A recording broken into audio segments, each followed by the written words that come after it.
G20 सह मोठमोठ्या कार्यक्रमांच्या आयोजनामध्ये महत्त्वपूर्ण सहभागी राहिलेले बुलढाण्याचे जिल्हाधिकारी डॉक्टर किरण पाटील यांनी 30 जानेवारी रोजी देऊळघाट ग्रामपंचायत मधील कर्मचाऱ्यांची चांगली शाळा घेतली आहे। विद्यार्थ्यांना नीटनेटके स्वच्छतागृहच नसल्याचे निदर्शनास आल्यानंतर जिल्हाधिकाऱ्यांचा पारा चढला आणि त्यांनी ग्रामसेवकाला सभ्य भाषेत परंतु धारादार शब्दात समज दिली।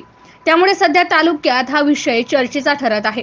आगामी लोकसभा निवडणुकीच्या अनुषंगाने प्रशासकीय पातळीवर तयारी सुरू आहे।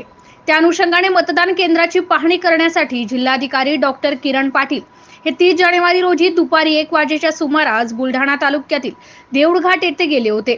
त्यांच्यासोबत बुलढाणा उपविभागीय अधिकारी पुलकित सिंह, तहसीलदार रुपेश खंडारे व अन्य कर्मचारी होते। यावेळी त्यांनी जिल्हा परिषद उर्दू व मराठी शाळेतील मतदान केंद्राची पाहणी केली, तसेच स्वच्छतागृह सुद्धा तपासले। तेव्हा त्याची झालेली दयनीय अवस्था पाहून जिल्हाधिकारी अक्षरशः संतापले। मात्र त्यांनी संयम राखत ग्रामसेवकाला येथील स्वच्छतागृहाची दुरुस्ती करण्याच्या सूचना दिल्या। मात्र ग्रामसेवकाने सुशोभीकरण करायचे आहे असे सांगत वेगवेगळे कारणे दिली।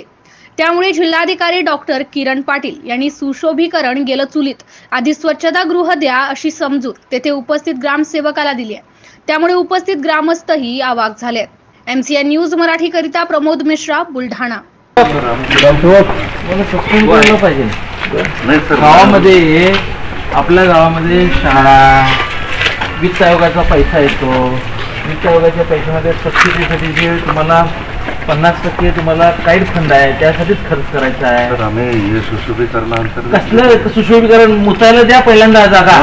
सुशोभीकरण केलं चुलीत, कसलं सुशोभीकरण करताय? ते वरचे 3 पत्र बदलायचे आणि टॉयलेटचं बांधकाम अवघड आहे ये, लेकिन गाव को शोभा नहीं दे रहा। बच्चों के लिए अगर टॉयलेट नहीं है तो फिर क्या है? तुमच्या मताशी आम्ही सहमत आहेत साहेब, बरोबर तुमचं म्हणणं, परंतु लोग छोड़ेंगे नहीं, लोग मारेंगे। अगर उन्हीं के बच्चों की अगर ऐसी अवस्था है तो टॉयलेट चालू काम चालू कुठे चालू आहे? बाजूला आहे।